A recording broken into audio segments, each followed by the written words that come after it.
चलिए हम अगला क्वेश्चन बनाते हैं। अगला क्वेश्चन है चैप्टर 3.3 का 3 नंबर क्वेश्चन का चौथा नंबर कि एक नगर में एक नियत भाड़े की अतिरिक्त चली गई दूरी पर भाड़ा सम्मिलित किया जाता है। 10 किलोमीटर का भाड़ा 105 रुपया तथा 15 किलोमीटर का भाड़ा 155 रुपया है। तो नियत भाड़ा और प्रति किलोमीटर भाड़ा क्या है? एक व्यक्ति को 25 किलोमीटर यात्रा करने के लिए कितना भाड़ा देना पड़ेगा? तो इस क्वेश्चन को समझने के लिए सबसे पहले ये सोचिए, मतलब किसी के पास अगर ऑटो है तो उसको अगर आप कहीं जाने के लिए कहेंगे तो वो कहता है कि जाएंगे तो प्रत्येक किलोमीटर का आपको जो है मान लीजिए कि 50 रुपया लगेगा। अगर आप 10 किलोमीटर जाइएगा तो आपको जो है 500 रुपया लगेगा। लेकिन आप सिर्फ जाने का मेरा अलग से सिर्फ अगर गाड़ी घर से निकालेंगे तो आपको उसको अलग से पैसा लगेगा, मतलब 500 रुपया। यानी आपको वहाँ से अगर 10 किलोमीटर जाना है तो आपको टोटल 1000 रुपया लगेगा। एक तो मेरी गाड़ी घर से अगर निकलेगा तो वो, दूसरा कि आप प्रति किलोमीटर जितना दूर जाएंगे आपको उतना पैसा लगेगा। अगर आप 1 किलोमीटर भी आते हैं तो भी आपको 500 रुपया देना पड़ेगा। ठीक है, चलिए सवाल को बनाते हैं। तो मान लेते हैं, माना कि प्रति किलोमीटर भाड़ा जो है वो x मान लेते हैं और नियत भाड़ा जो है वो y मान लेते हैं। ठीक है, तो अब नियत भाड़ा तो इसको हर हालत में लगना ही लगना है, चाहे वो 1 किलोमीटर जाए, आधा किलोमीटर जाए, 10 किलोमीटर जाए, नियत भाड़ा तो हमेशा सेम ही लगेगा, वो कितना किलोमीटर जा सकता है। तो कहता है पहले 10 किलोमीटर जाता है। अगर 10 किलोमीटर जाता है तो उसको प्रति किलोमीटर भाड़ा 10 किलोमीटर जाएगा तो प्रति किलोमीटर भाड़ा जो है 100 रुपया है। तो 10 किलोमीटर जाने में उसको 10x खर्चा होगा और उसका नियत भाड़ा उसमें जुटेगा। नियत भाड़ा है y, उसमें नियत भाड़ा भी जुटेगा। प्रति किलोमीटर भाड़ा प्लस नियत भाड़ा मिला करके उसको लगता है 105 रुपया। ठीक है, तथा दूसरी लाइन में ये कहता है कि एक व्यक्ति 15 किलोमीटर जाता है। जब 15 किलोमीटर जाता है तो उसको 15 किलोमीटर में प्रत्येक किलोमीटर का 100 रुपया लगता है, 15x लगेगा और उसमें नियत भाड़ा भी जुटेगा y रुपया। तो 15x प्लस वाई, इसको टोटल कितना रुपया लगता है? 155। तो 15x प्लस वाई बराबर 155। यहाँ से 2 समीकरण हो गया तो इसको हम सॉल्व करेंगे। एक काम करते हैं, यहाँ से y का मान निकाल के इसमें रख देते हैं। इसको मान लेते हैं समीकरण फर्स्ट, इसको मान लेते हैं सेकेंड। तो समीकरण फर्स्ट से y का मान निकाल के समीकरण सेकेंड में रख देते हैं। समीकरण फर्स्ट है 10x plus Y equal to 105। तो यहाँ से y इक्वल टू हम बोल सकते हैं 105, इस 10x को इस बार लेके आएंगे हो जाएगा -10x। तो y का मान समीकरण 1 से निकाले हैं तो इसको 2 में रखेंगे। y का मान समीकरण 2 में रखने पर समीकरण 2 में y का मान रख देते हैं। समीकरण 2 है 15x plus Y equal to 105 और y का मान हम निकाले हैं 15x प्लस वाई का मान हम निकाले हैं समीकरण 1 में कि y का मान है 105 माइनस 10x। तो y की जगह रख देंगे 105 माइनस 10x इक्वल टू 155। तो ये देखिए 15x माइनस 10x, इस 105 को जब इस पार लेते आएंगे तो ये हो जाएगा 155, इसको इधर लाएंगे हो जाएगा -105। ठीक है, तो 15x में अगर 10x गया तो ये बच जाएगा 5x इक्वल टू 155 में अगर 105 घटाएंगे तो ये बच जाएगा 50। तो x इक्वल टू हम बोल सकते हैं 50/5, यानी कटाएंगे तो ये आ जाएगा 10। x का मान निकल गया तो x का मान हम किसी भी समीकरण में रख सकते हैं। x का मान हम समीकरण 1 में रख देते हैं। x का मान समीकरण 1 में रखने पर समीकरण 1 है 10x plus Y equal to 105। तो 10x का मान हम निकाले हैं 10 प्लस वाई बराबर 105। तो ये हो जाएगा 100 प्लस वाई बराबर 105। तो y इक्वल टू हो जाएगा 105, इसको जब इधर लाएंगे तो ये हो जाएगा -100, तो y इक्वल टू हो जाएगा 5। ठीक है, तो x का मान निकल गया। नियत प्रति किलोमीटर भाड़ा 10 रुपया और नियत भाड़ा 5 रुपया लगता है। तो आगे ये कहता है कि एक व्यक्ति को 25 किलोमीटर जाने में कितना भाड़ा लगेगा। ठीक है, तो 25 किलोमीटर जाने में लगा भाड़ा इक्वल टू क्या होगा, तो 25 किलोमीटर तो 25x इसको लगेगा ही लगेगा, अब प्लस इसको जो है नियत भाड़ा जो है वो लगेगा। तो 25x का वैल्यू हम निकाले हैं 10 और प्लस नियत भाड़ा है 5 रुपया, तो ये हो जाएगा 250 प्लस 5, तो ये हो जाएगा 255। यानी एक व्यक्ति को 25 किलोमीटर जाने में 255 रुपया लगेगा। अगला क्वेश्चन है चैप्टर 3.3 का क्वेश्चन नंबर 3 का 5 नंबर। यदि किसी भिन्न के अंश और हर दोनों में 2 जोड़ दिया जाए तो वह 9/11 हो जाती है। यदि अंश और हर दोनों में 3 जोड़ दिया जाए तो वह 5/6 हो जाती है। तो वह भिन्न ज्ञात कीजिए। मान भिन्न जो होता है वो बटे के रूप में होता है, तो मान लेते हैं अंश और हर के रूप में होता है। तो माना कि अंश जो है वो x मान लेते हैं और हर को हम लोग y मान लेते हैं। तो भिन्न जो होगा वो होता है अंश बटे हर, यानी हम बोल सकते हैं भिन्न जो होगा वो x/y होगा। अब प्रश्न ये कहता है कि यदि किसी भिन्न के अंश और हर दोनों में 2 जोड़ दें, यानी x बटे जो y है इसमें भी 2 जोड़ दें और इसमें भी अंश में भी 2 जोड़ दें और हर में भी 2 जोड़ दें, तो ये हो जाता है 9/11। तो यहाँ से पहले इसको सॉल्व कर लेते हैं। कोना कोने की गुना करते हैं, इसको क्रॉस मल्टीप्लिकेशन। तो 11 से इसको गुना करेंगे तो 11 इंटू एक्स प्लस 2 और इसको 9 से गुना करेंगे 9 इंटू वाई प्लस 2। 11 से गुना करेंगे 11 गुना एक्स, तो 11x हो जाएगा और 11 गुना 2 हो जाएगा 22 बराबर 9 गुना वाई करेंगे तो ये हो जाएगा 9y और 9 इंटू 2 करेंगे तो ये हो जाएगा 18। अब इस y को भी इधर लेते आते हैं, ये हो गया 11x माइनस 9y, इधर 9y प्लस में इधर आके माइनस में हो जाएगा, तो इधर बच गया 18। जब इसको इस पार लेके आएंगे तो यहाँ प्लस 22 है तो इधर हो जाएगा माइनस 22। तो 11x minus 9y equal to, minus वाला बड़ा है इसलिए साइन माइनस लिखेंगे, और 22 में अगर 18 गया तो ये बच जाएगा 4। पहला बन गया इक्वेशन। दूसरी लाइन में ये कहता है कि अंश और हर दोनों में यदि 3 जोड़ दिया जाए तो 5/6 हो जाती है। दूसरी लाइन में कहता है अंश और x/y है, ऊपर में भी 3 जोड़ दें और नीचे भी 3 जोड़ दें, तो ये भिन्न जो है वो 5/6 हो जाती है। 5/6 हो जाती है। इसको भी क्रॉस मल्टीप्लाई करते हैं तो 6 को इस पूरे के साथ और 5 को इस पूरे के साथ गुना करते हैं। 6 इंटू एक्स प्लस 3 और 5 इंटू वाई प्लस 3।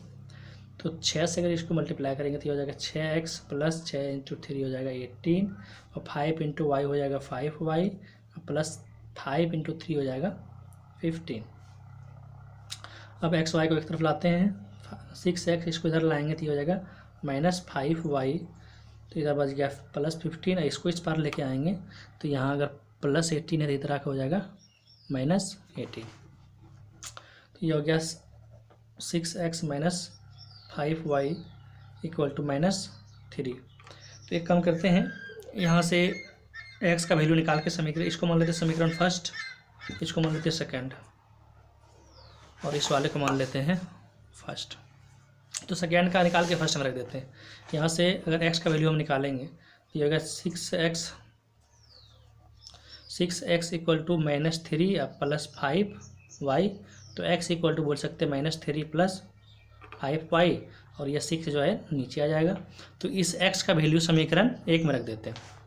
x का मान समीकरण 1 में रखने पर, क्योंकि 2 से निकालें इसलिए इसको 1 में रखें। x का मान समीकरण 1 में रखने पर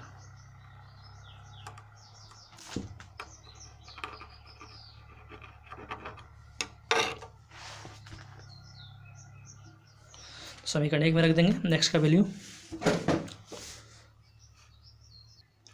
समीकरण 1 है 11x - 9y - 4। तो समीकरण 2 में x का मान रखेंगे तो 11x का वैल्यू है -3 + 5y / 6 और -9y = -4। तो इसको मल्टीप्लाई कर देते हैं 11 से मल्टीप्लाई करेंगे -3 को दिया हो जाएगा -33 और 11 को अगर मल्टीप्लाई करेंगे 5y से तो ये हो जाएगा 55y, नीचे बच जाएगा 6 - 9y = -4। इसके नीचे कुछ नहीं है तो एक है।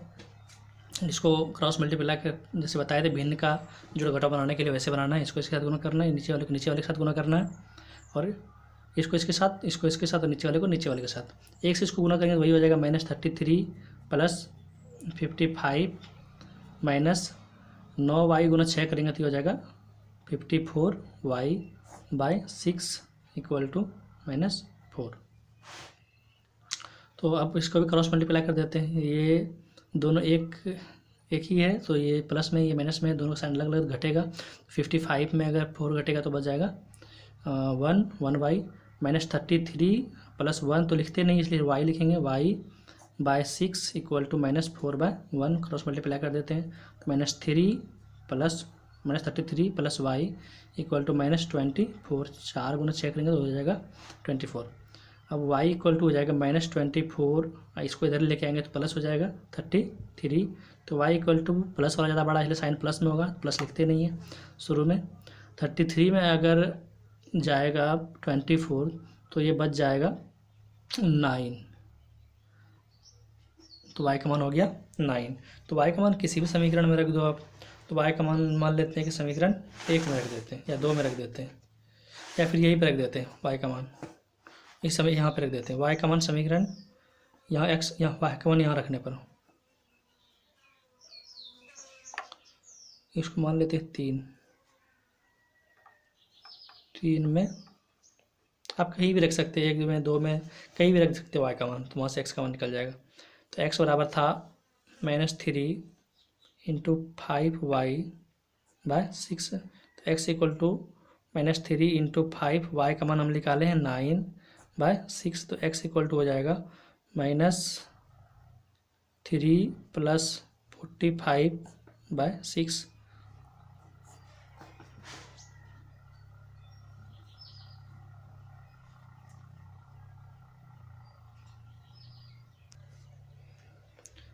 तो x = हो जाएगा, ये प्लस में ये माइनस में तो घटेगा, प्लस वाला बड़ा है तो प्लस में लिखाएगा तो ये हो जाएगा 42/6 और 6 से घटाएंगे 42 के 7 बार आ जाएगा तो x = आ गया 7। तो भिन्न जो होगा वो था x/y, तो भिन्न हो गया 7/9। इस चैप्टर का लास्ट क्वेश्चन है 5 वर्ष बाद जैकब की आयु उसके पुत्र की आयु से 3 गुनी हो जाएगी। 5 वर्ष पूर्व जैकब की आयु उसके पुत्र की आयु के 7 गुनी थी। सबसे ज़्यादा कन्फ्यूजन बच्चे को इसी टाइप के सवाल में होता है।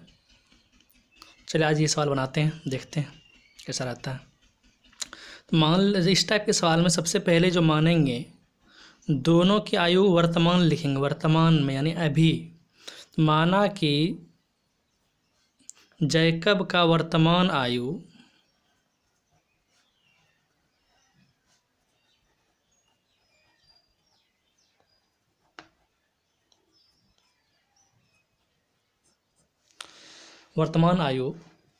x मान लेते हैं, ठीक है। तथा उसके पुत्र का वर्तमान आयु बराबर y। अब सवाल पे जाते हैं। प्रश्न क्या कहता है? प्रश्न कहता है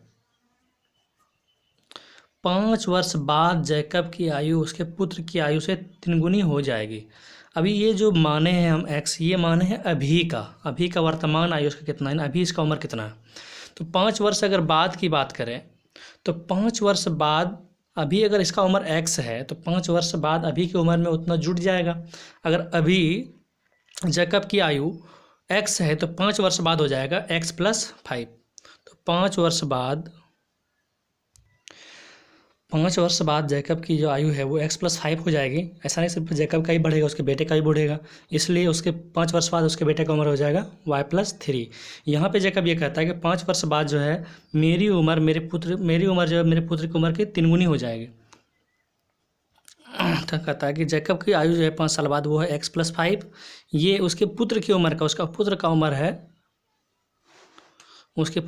है y + 5। इससे 3 गुना हो जाएगा, इसमें 3 से गुना कर देंगे, हो गया x + 5 = 3y। इससे गुना मल्टीप्लाई कर देंगे 3y और 3 × 5 हो जाएगा 15। तो x इस y को इधर लेते आएंगे तो हो जाएगा -3y = 15। इसको इधर लेते जाएंगे तो हो जाएगा -5। तो x - 3y = हो जाएगा 10। इसको मान लेते हैं समीकरण फर्स्ट। अब आगे कहता है प्रश्न में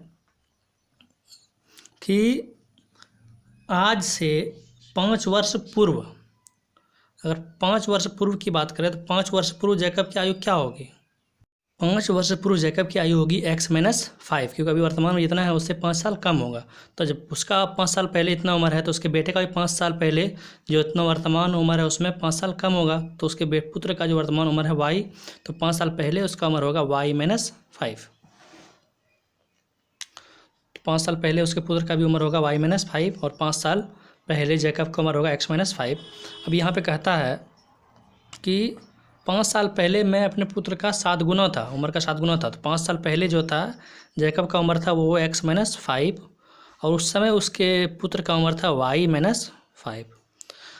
तो जैकब उस समय अपने पुत्र की उम्र का 7 गुना था, तो यहाँ पे सिर्फ 7 से गुना कर देंगे।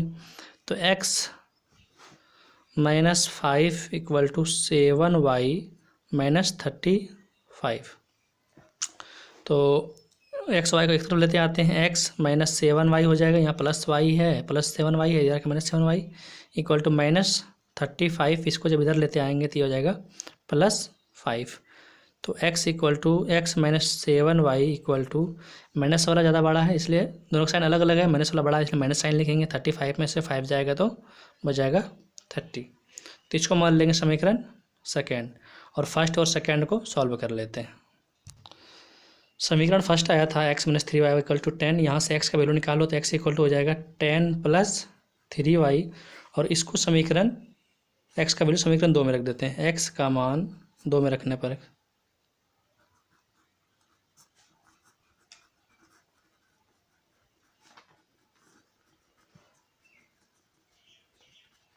x का मान समीकरण 2 में रख देते हैं। समीकरण 2 है x - 7y - 30।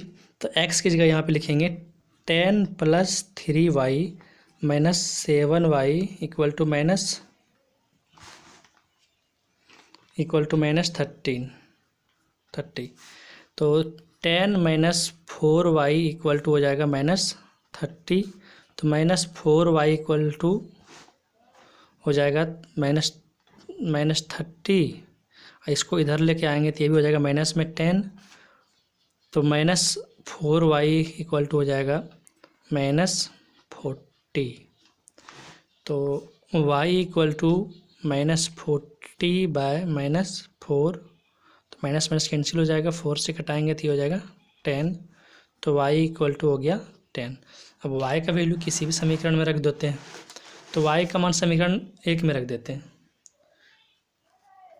y का मान 1 में रखने पर तो x - 3y का मान आया है 10 = 10। तो x - 30 = 10। तो x = 10 + 30। इसको इधर लेंगे प्लस में हो जाएगा तो x = हो गया 40। अतः जैकब का वर्तमान उम्र